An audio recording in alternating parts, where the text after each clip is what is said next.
Почна да се применува така наречениот израелски модел. Генерално се почитува од страна на поголемите ланци на маркети.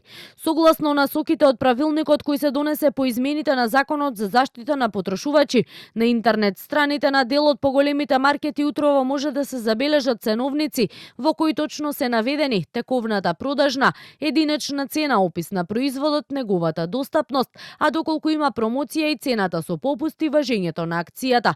Ценовник имаат за секој продажен објект одделно, а доколку има измени на цените, истите ќе треба да се ажурираат секој ден до 10 часот наутро. Од проверката која ја направивме, засега еден од поголемите ланци на маркети остана глув на новите законски измени. Кај одредени маркети ценовниците на веб страните стојат, но се нецелосни, односно во фаза на изработка, а има и маркети кои воопшто немаат веб страници. Граѓаните кои денеска пазаруваа, велат слушнале за новата мерка, но не ги отвориле онлайн ценовниците. Сметаат дека со ова ќе се зголеми конкуренцијата и ќе се намалат цените, но има и такви кои велат дека тоа ќе биде само губење време. Па искрено да ви кажам не, меѓутоа еве и да ги имаат објавено. Прашањето е дали и во ова компјутерот ќе бидат истите цени.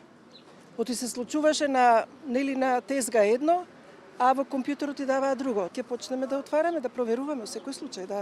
Проверуваме, не ги знаеме цените, пазариме ностоп, а уште да проверувам на веб страна. Тоа е губење време. Ако не интересира нешто, да. Да, може да ќе проверуваме. Може би ќе проверувам.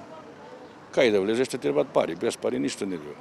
Вчера преку соопштение од Стопанската комора на трговци на големо и мало побараа од надлежните пролонгирање на рокот, а на таа тема ќе разговараат и на состанокот кој го имаат идната недела. Покрај маркетите, бутиците, продавниците за бела техника и играчки, обврска јавно да ги објавуваат цените имаат и аптеките, од каде побараа нивно изземање од правилникот. На стартот на новата мерка најголем дел од аптеките немаат објавено ценовници на веб страните. Од Сдруженијето на приватни аптеки, каде членуваат околу 120 правни субјекти, вклучително и големите фармацевтски ланци, посочија дека речиси 90% од аптеките се неподготвени.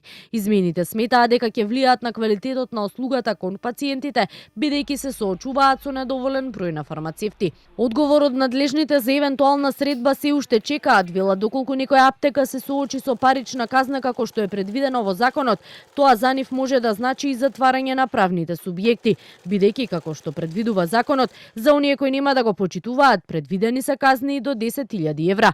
Ослободени од оваа обврска се само оние трговци кои имаат до 10 вработени.